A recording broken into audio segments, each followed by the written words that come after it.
Hey all, இன்னைக்கு என் husband கிட்ட அவங்க ஃப்ரெண்டு இலந்த பழமும் மல்பரியும் கொடுத்து விட்டுருந்தாங்க. இலந்த பழம் ரொம்பவே டேஸ்டியாக இருக்கும். இலந்த பழம் சாப்பிட்றதுக்கு புளிப்பும் இனிப்பும் சேர்ந்த கலவையாட்டு தான் இருக்கும்.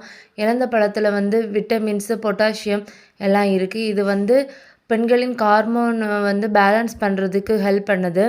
மல்பரியும் அதுவும் டேஸ்டியாக இருக்குது. எனக்கு மல்பரி ரொம்பவே பிடிக்கும். உங்களுக்கு மல்பரி பிடிக்குமான்னு கமெண்ட் பாக்ஸில் கமெண்ட் பண்ணுங்கள். மல்பரியில் பொட்டாசியம், ஃபைபர், விட்டமின்ஸ் எல்லாம் இருக்குது. மல்பரி சாப்பிட்றதுனால ரத்த சர்க்கரை அளவு கட்டுக்குள்ளே வருது. கல்லீரல் பிரச்சனைகளை தீருது.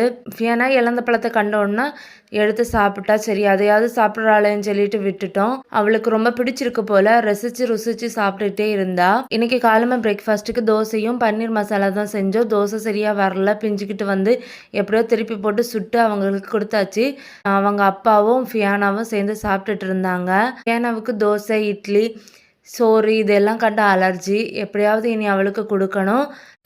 நிலா இன்றைக்கி ரொம்பவே சத்தம் போட்டு ஆக்டிவாக விளையாடிட்டு இருந்தா. அவளோட சத்தமே பெருசாக இருந்து அது ஒருக்க கேட்டு பாருங்கள். இன்னும் ஒரு பயம் என்னென்னா, ஃபியானா நிலாவை ஏதாவது பண்ணிடுவாளோன்னு சொல்லிட்டு ஒரு பயம். நிலா எப்போவுமே என்னோட கண்காணிப்பில் தான் வச்சிட்ருப்பேன். ஃபியானா ஏதாவது பண்ணிடுவா அப்படின்னுட்டு. இன்றைக்கி எங்கள் ஊரில் கரண்ட்டு கட்டு. இன்றைக்கி ரொம்ப போரிங்காக இருக்கும். உங்கள் வீட்டில் கரண்ட்டு கட்டுனா நீங்கள் என்ன பண்ணுவீங்கன்னு கமெண்ட் பாக்ஸில் கமெண்ட் பண்ணுங்கள்.